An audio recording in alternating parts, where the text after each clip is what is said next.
Dear Diary, we have a new series here that's very timely with the new year coming in and even after the new year. In today's video, enjoy some B footage of how I protect my yes and continue creating space to reflect and write. Today is an important reminder as we are in the first month of 2026. It is Protect Your Yes. If you would, grab your journal. I have a new one with me today. Grab your journal and let's go ahead and jump into today's video. So I'm excited to announce our Protect series, Restoration in Practice. So this is a 4-part video series that we'll be having right here on this YouTube channel. And this is video 1 of the 4. Let's talk about Protect Your Yes. Recently, I was offered an opportunity that was exciting, meaningful, and connected to the arts, something that I genuinely love. I tried to see if I could fit it into my schedule, but very quickly I noticed myself falling behind on my existing deadlines. Even though it was an amazing project, I had to go back and say no. That experience reminded me that every yes is also a no.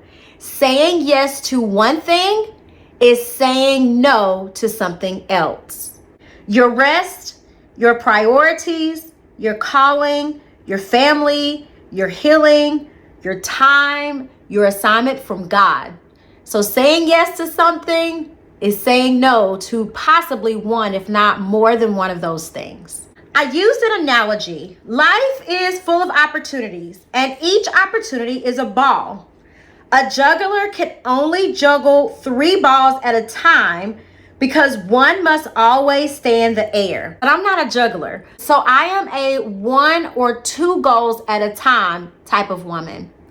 When I start adding more balls, nothing gets the attention or excellence that it deserves.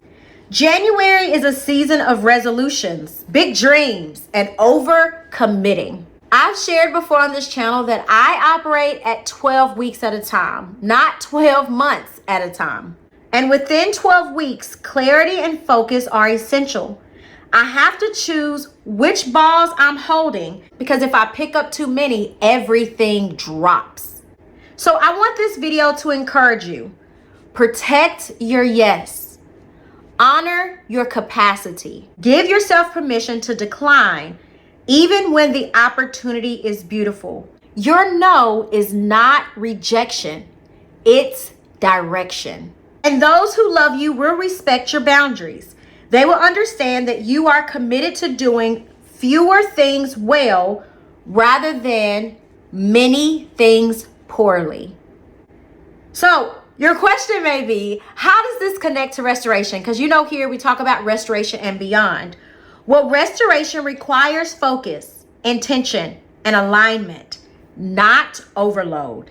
And the beyond part of your journey requires wisdom in choosing what deserves your energy. Protecting your yes is a form of stewardship.